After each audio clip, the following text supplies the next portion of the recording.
Radical.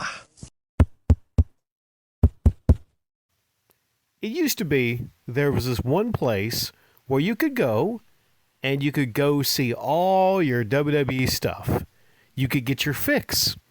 There was actually the WWE channel. I think it's what they call it exactly, the WWE channel. And there you could tune in and you paid a certain fee and you could pretty much see everything, right? You can see everything. Now, though, because of all these different damn subscription services that seem to be taking over the world, you have something like WWE, which, if you're a follower of it, you want to follow. You want to follow all the different storylines, all the matches, and you try really hard if you're a fan of WWE, either casual or hardcore fan. But now here's what you got to do.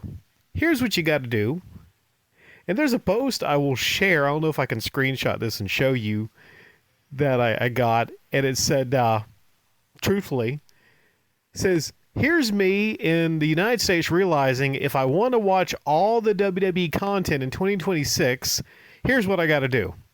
I got to pay Netflix to see WWE Raw. I got to go to the CW for NXT. I got to pay cable, USA Network, or the Peacock for SmackDown. Pay ESPN for WWE pay-per-views. And the deal with Peacock changes, I believe, next year. And there's ESPN Plus, which is the way you're going to be seeing WWE pay-per-views. And I think that's like damn $30 for that. So I'm looking at this. Netflix, ESPN, those two together, that's at least $50. Then you got to get cable for the USA. And CW, isn't that like on a local channel for NXT? So, I guess on local TV you can see NXT. But this is way too much to follow. Way too much to follow, man. Like, things used to be very, very simple if you wanted to follow WWE. But now with the rise of subscription services and all these backroom deals, it's the same thing for damn football right now too, is you just got to get on all these subscription services to see parts, to get the full picture and everything. Difference is, though, if it's a sports game or something, that's just a sports game. But we're talking about WWE, and following storylines that are happening in the matches is a big part of it. So if you're missing out and you don't follow, well, you got to pay $30 to ESPN to get the WWE pay-per-view starting next year. But that's not all I want to talk about, no. That's silly right there. But I also want to discuss how there's a statement here from, I think this is the guy, what's his name? Mark Shapiro, the TKO Chief Operating Officer. And I can't believe he actually said this stuff. Can't believe it. But he said the WWE ticket prices are not expensive enough. Well, that's not exactly what he said. This is what the person criticizing him said. But he said, this is to quote directly, WWE is not where the UFC is yet on ticket yield. We got our work to do there. Ticket yield meaning the tickets need to be more expensive, and they have work to do. Well, UFC, those are actual real competition. Those are real competition. The WWE is sports entertainment. All right, there's a difference between sports and sports entertainment. Whereas WWE is like storylines, you know what it is. It's real, but it's not real. So what's troubling about that is it just means the greed is off the charts for WWE. Now, you might say you got something like WWE, you made investments in it, you want to get a bigger yield. You want to get so much money from the tickets. I'm seeing postings here from people saying that normal in 2024, they went to a same Raw show. The seating was, I think, about 90 or something. Now the tickets are $250. Double or triple what they used to be just a year ago after TKO was taken over. They're focusing really on the greed. Also, this is also troubling what Shapiro said. They said, we know we have a lot of room there for ticket yield because Vince McMahon was primarily pricing tickets for families and wasn't totally focused on maxing the opportunity there. Now that we've seen what can be done with UFC, we're replicating that in terms of ticket yield and holding back in advance sales when it comes to on location and the WWE. What the fuck, man? What the fuck? This is a situation where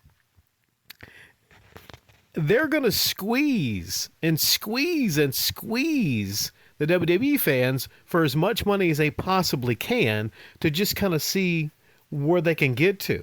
And will people just stop coming to the shows? And it's a free market, I get it.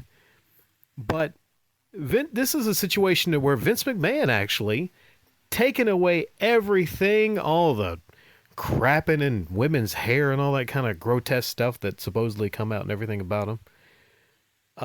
Vince McMahon, I personally think,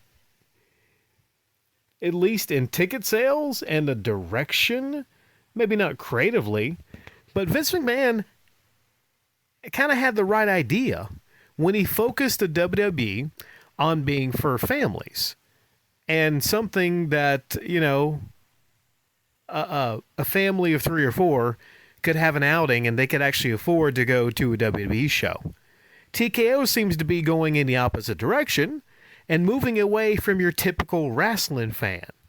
Okay, let me tell you about typical wrestling fan. Not everybody, but your typical wrestling fan, like used to be decades ago, just wants to go to a show and they just want to say fucking hell yeah and see Stone Cold Steve Austin give somebody a stunner, or, you know, Kurt Angle come out, bring the milk truck out, or, you know, Batista's bomb somebody, and they just got caught up in that aspect of it.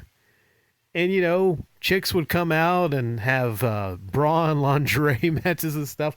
Maybe that's not really exactly fun for the whole family and kid friendly. But I don't know where I was going with that exactly. But, you know, now it just seems like they want to cater to a more dignified person and affluent people. Because they're trying to sell this pro wrestling as it's some very premium type deal. Very premium type deal. When I don't see how that's really going to work out long term.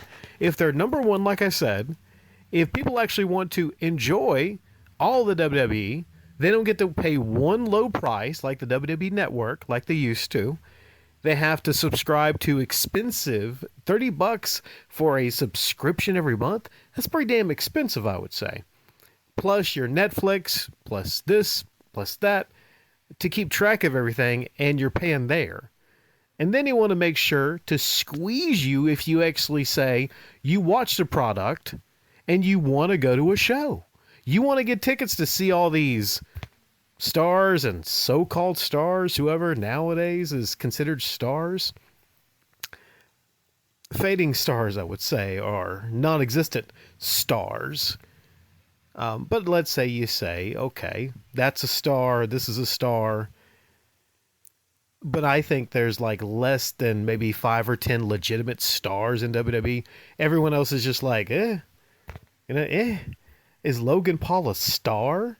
Like, would you pay $200-$300 for a seat to go see star Logan Paul? I personally wouldn't.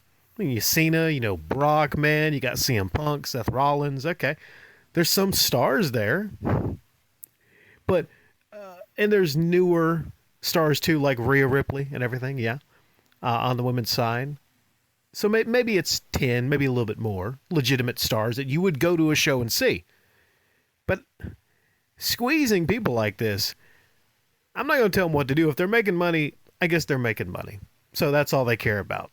It's all they care about. But long term, at some point, unless you are, Unless you are pricing things for the typical average family that historically has been who goes to the shows, then I don't think you're doing the right thing.